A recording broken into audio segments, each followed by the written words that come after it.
You wanted the best. You've got the best podcast. The hottest podcast in the world. The Chris Voss Show, the preeminent podcast with guests so smart you may experience serious brain bleed. Get ready. Strap yourself in. Keep your hands, arms, and legs inside the vehicle at all times, because you're about to go on a monster education roller coaster with your brain. Now, here's your host, Chris Voss. Hi, folks. Chris Voss here from the ChrisVossShow.com, the ChrisVossShow.com. Hey, we're coming here with another great podcast. We certainly appreciate you guys tuning in. Thanks for being here today. Oh my gosh, man, it's almost like we do a podcast like every weekday or every couple times a weekday. Anyway, guys, go to YouTube.com. It's the newest and coolest, latest thing where all the kids are at one of the places they're at. So you go to youtube.com/Chris Voss, hit the bell notification button, join the Chris Voss Show Club, because it's free for an unlimited time. You want to capture that deal. I think it's only going through like Christmas through eternity or something. So anyway, sign up there. Go to goodreads.com/Chris Voss. See all the stuff we're reading or reviewing over there. It'll make your brain like so much larger. You'll have to order a new one from Amazon. I don't know. This is a horrible setup for a joke. Anyway, go to Facebook, LinkedIn, Twitter, Instagram, all those crazy places, TikTok, wherever those kids are playing. The only place we're not at is Snapchat for the most obvious of reasons. I don't know. I like that joke for some reason. I don't know why.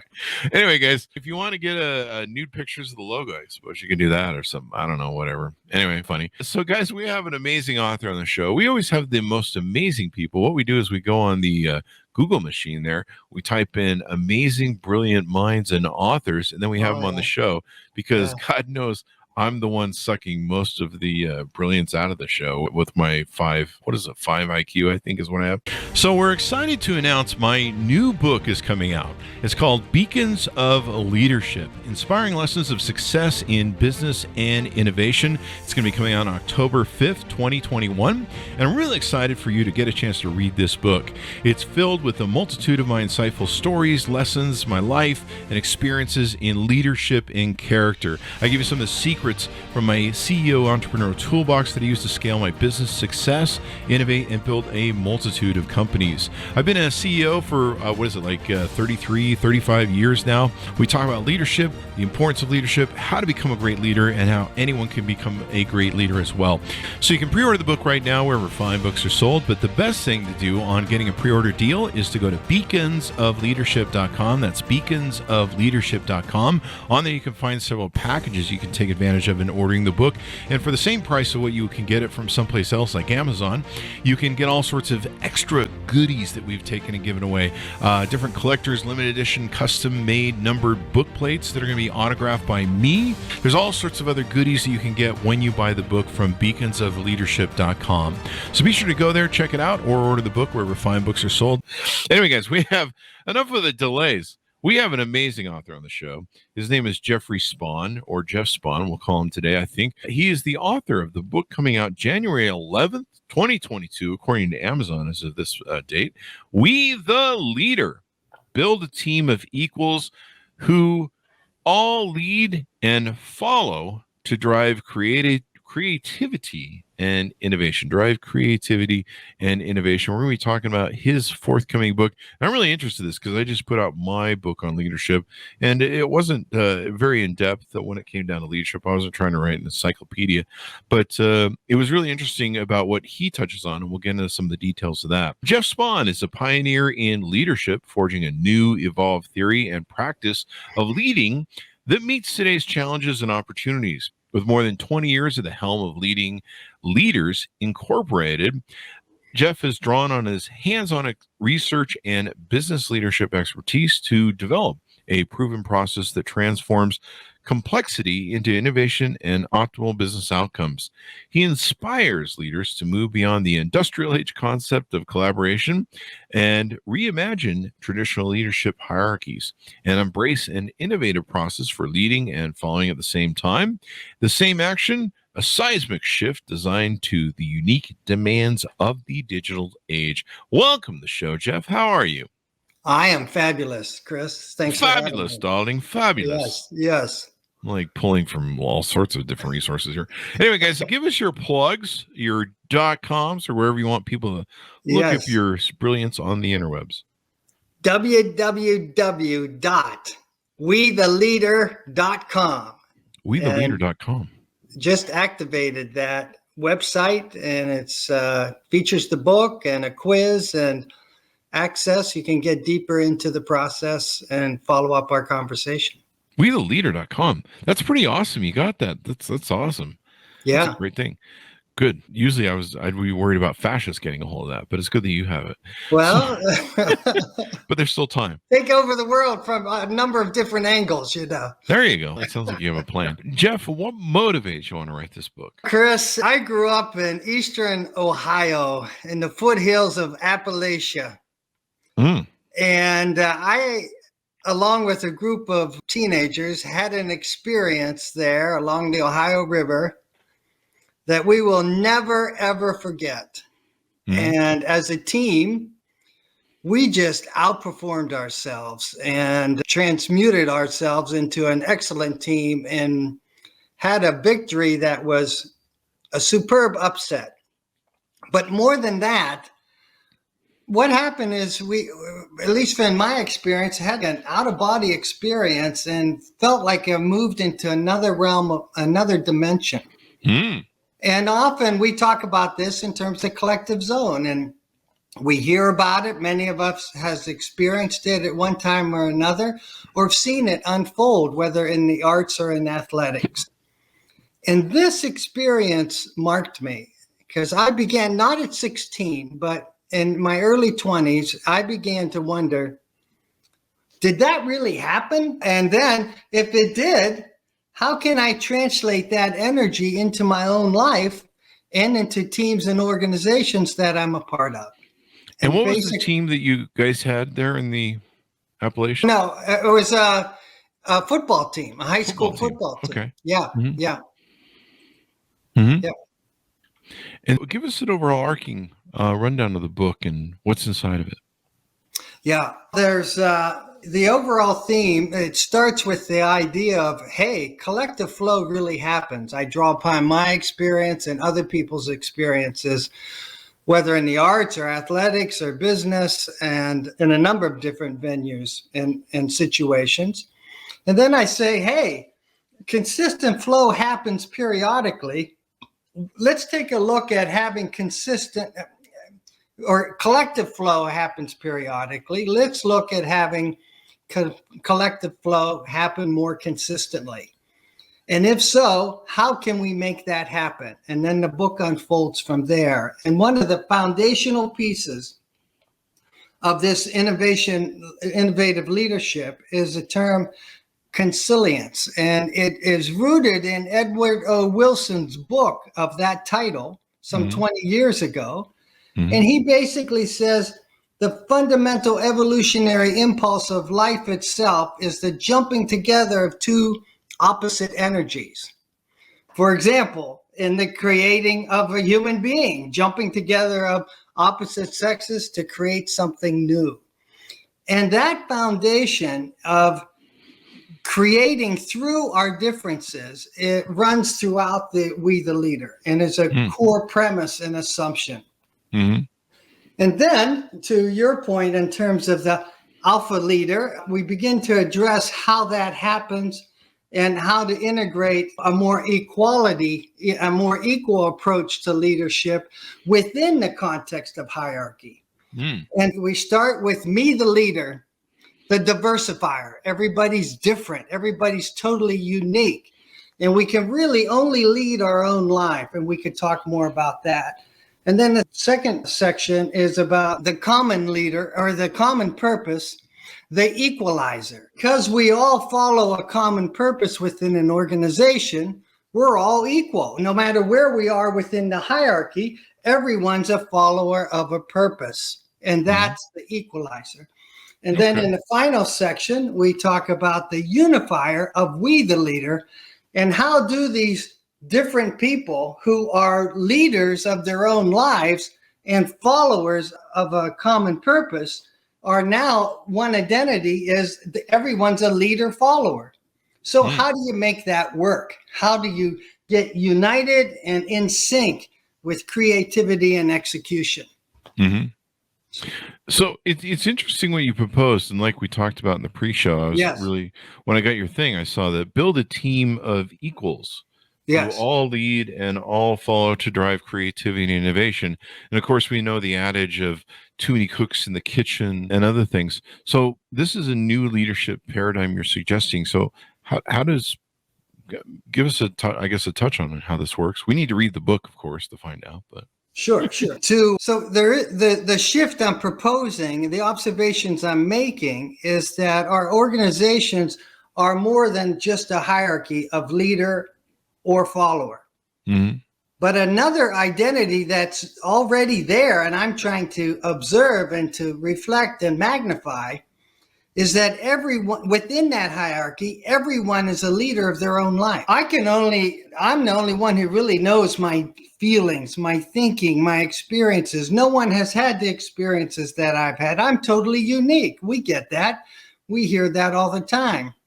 And so I'm the only one who can choose. I'm the only one who can really lead my own life. And so more and more, that's becoming prominent within organizations. Mike Kaufman, who's CEO of a top global company, top 15 global company, he has a chapter in the book called A Career of Leading Leaders. He's running an organization with 55,000 employees. Oh, wow. Or co-leaders. And so, yes, if you don't have a process, that will be total chaos. But at the same time, if everyone brings their full self to work, wow, you've got a whole nother level of energy. If we can learn how to leverage that energy in a creative, flowing way. And that's what unfolds in the book. So is there still a boss at the top, or is it, how does that work? Because I don't know. I'm used to being the boss. There needs to be a boss. I mean, I'm not calling for the dismantling of hierarchy. Okay. I'm saying we need to reimagine hierarchy, not just as a command and control, but as a way to facilitate collective flow. So we get into those zone experiences and allow us to each other to outperform ourselves, like the team I was on did when I was 16, and others have their own experience. So what does this look like? Because normally it's a pyramid sort of scale. Is this a circle scale, or how does it work? I remember when I was telling my daughter about this years ago, when I was just beginning to put these ideas and thoughts together and having conversation like this, and she was like 10 years old. And I said, "What, does this make any sense to you?" I was practicing to get some clarity. And she said, "Yeah, it's like this." And then she held like a vertical line straight this way. And what you're talking about is a circle like this, having the circle. And yes, there is that transition. However, like I say, the hierarchy in my mind needs to be reimagined or repurposed. Because particularly in times of crisis, if I've got my daughters, if the house is burning down and I gather my daughters to the kitchen table for a dialogue, I'm irresponsible. And that's the time to give orders and to be the boss. And it's okay here. And we need that. But it can be done in such a way that doesn't deter creativity and participation, but can enhance it. There you go. One of the things you talk about is some different principles: collective flow, panarchy, if I'm pronouncing that correctly, simultaneity, and consilience, if I'm pronouncing all those correctly. Yes. Simultaneity, is that a real word? Is that something? Simultaneity. Yeah, in fact, Einstein used the word to describe some of his work at one time. I feel smarter already. Science. Yeah. I just gained 5 IQ points, which I had 5 when I started, so now we're up to 10. Hey, he doubled it. That's what they call a callback. So tell us about those. What was that? Tell us about the collective flow. Okay. Yeah. Collective flow, I mentioned that experience of kind of being lifted and guided by an energy greater than ourselves and greater than the sum of the parts, is the way people experience that. This is an experience of improvisation. I had the opportunity, I'm from Chicago, I had the opportunity to enroll within Second City Improvisational Theater and went extensively into their workshops. It's one of the best things I ever did. And in that sense, when you show up in the moment and you're a leader and a follower, then you get into that flow space. They talked about it as follow the follower. Follow the follower is another way of saying lead the leader. And I was really enthralled by this experience. And again, just to remind everybody, improvisation is different than traditional theater. In traditional theater, you have a predetermined script and you have stars, usually 1 or 2 or 3 stars. And that's it. And that's it. In improv theater, everyone shows up as a star because you're creating the script in the moment. And then you get into that flow space. And it is an exhilarating space to be in. And that's what I experienced when I was 16. And I've been figuring out, okay, how to bring that into my life from the arts and from athletics. So that's pretty cool. That's pretty cool. And are there any big companies that you've seen that have been successful in adopting this? How hard is it to adopt? How long does it take to make the adoption work? Yes. There have been several industry leaders that I could name. Capital Group is one of them. They revered in the financial world, a mutual fund company, and not in the entire company, but in portions of the company over a period of time. And Steelcase, and then a company in Cova that used to be Motorist transformed, expanded itself with the purchase, and they merged and they came together. And what they did there was very interesting. Dave Kaufman, the CEO, had a 2-tier structure. He allowed the hierarchy to continue. And at the same time, he had what he called integrated teams. And these integrated teams were basically permanent cross-functional teams from all over, because he realized that the problems of today are so complicated and things change so quickly. You need teams of equals that can respond quickly to these. But that doesn't mean you cut down. The hierarchy serves these teams.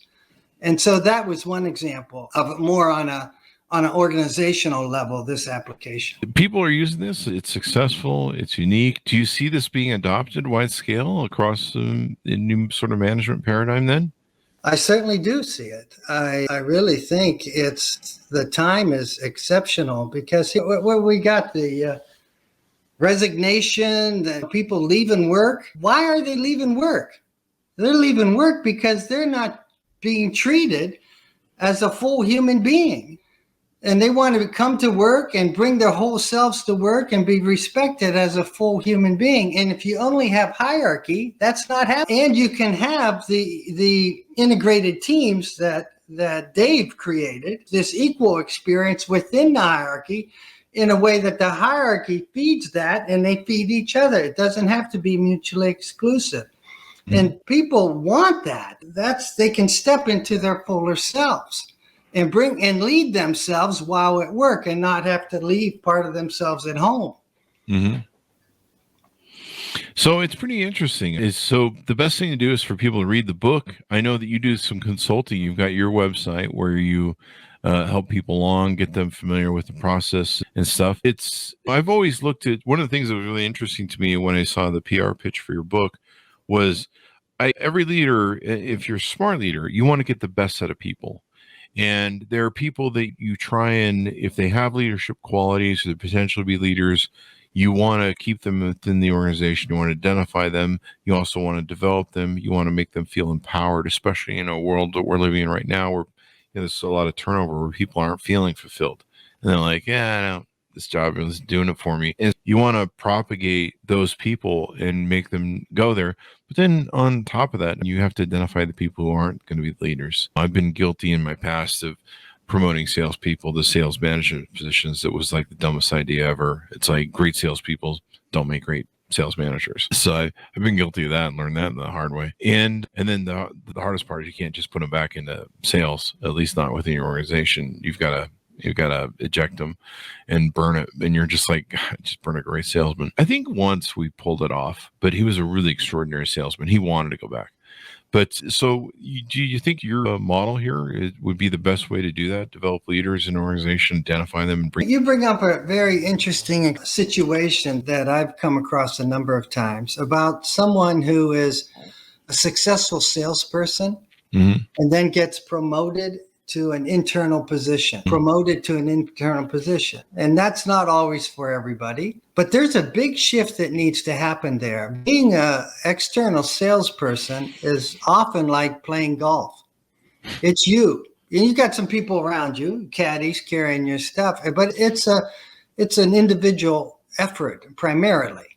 When you go internally and try to run an operation, and I've worked with teams where then, okay, now this sales successor is now challenged to work with people in operations and in IT and in HR and in legal. And that is a big transition. And to me, it's a transition from leading followers to leading leaders, because every one of those people internally is a leader of their own life and a leader of their own department or area of expertise. And so often a successful salesperson will bring his or her success mode into that team, and it doesn't work. And because they haven't had the awareness that the context is different. This is more like basketball than it is golf, or it's more like improv theater than it is being a star. It's not a solo anymore. It's a collective chorus. Having that mentality and then the skills to make that shift are huge in those transitions. As a CEO, which is what I'm used to doing, or as a leader, as the head of some sort of hierarchy, let's put it that way, pyramid, how hard is it to adopt? Do I have to go through some pretty rigorous training, or is it just, I've just got to open my mind to a new way of doing it and let it go and try and let it flow? Is it something I've got to spend some time really figuring out, sit down with the team and go, okay, we're trying something new here, boys? Boys and girls? Yeah. It depends on the person. Some people lead this way implicitly. That is, they have this kind of approach, but often they don't know why they have it. They're not really able to be explicit about what they're doing that works in this fashion. But I want to say yes, and I want to say no.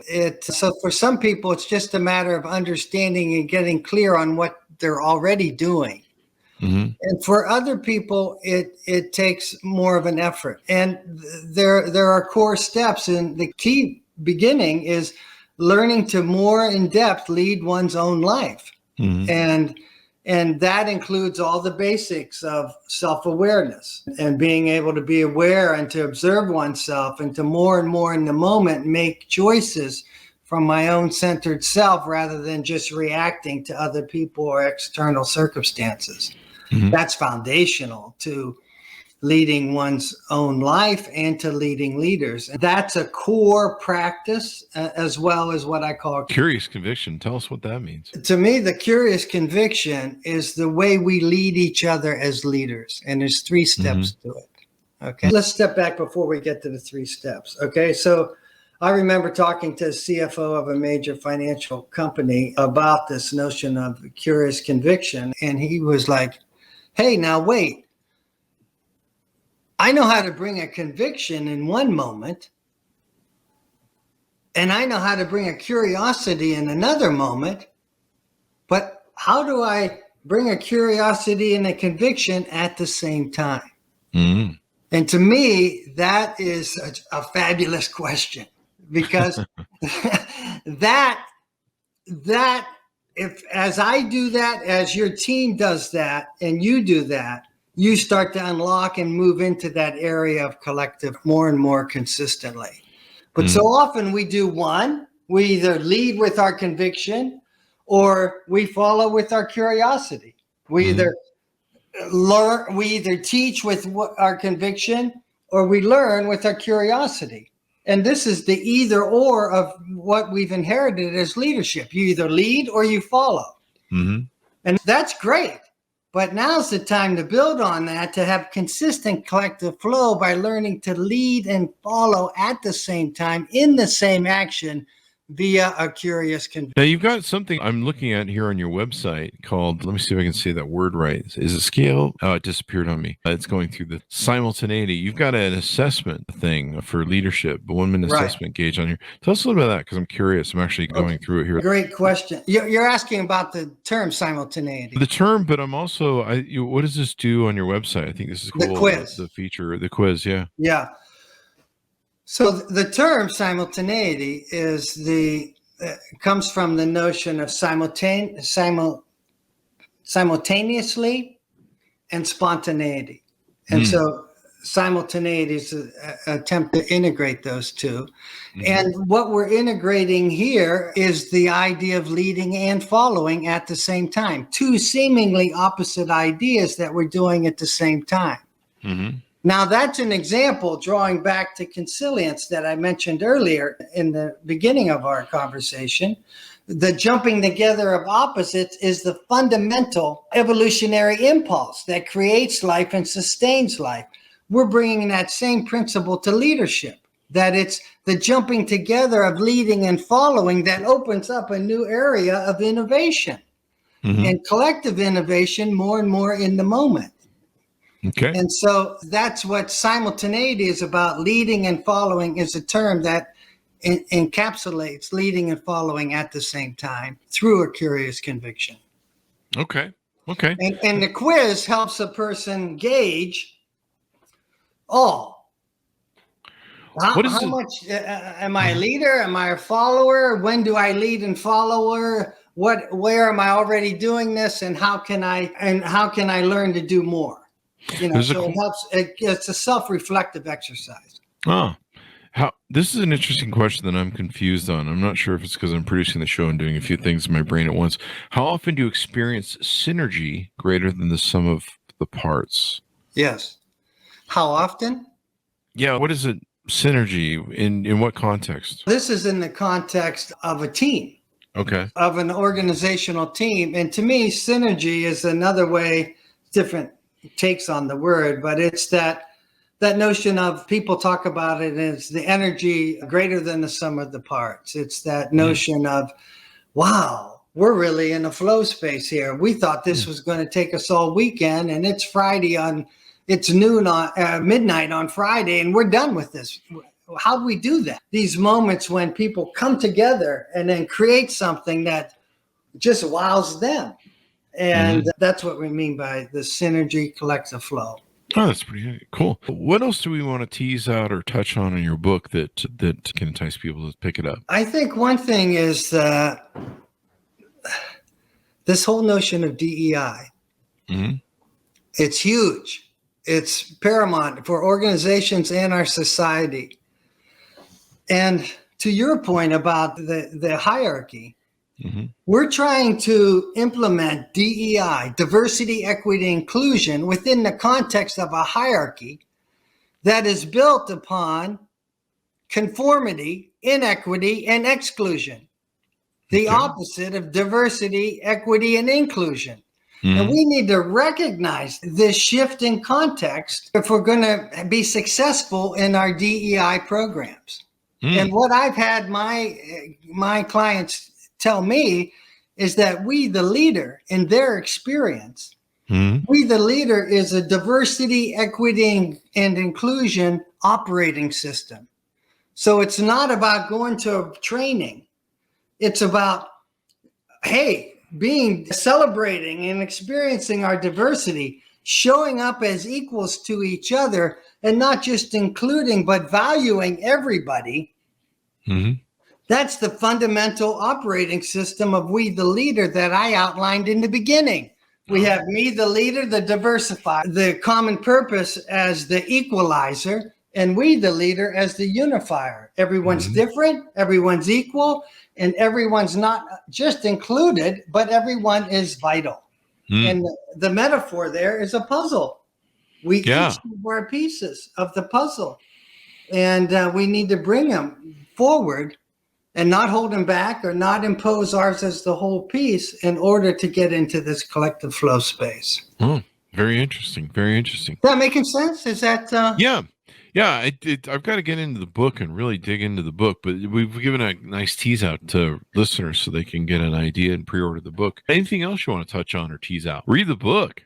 Yeah, I want to emphasize this notion of the possibilities of bringing one's whole self to work and everyone doing that.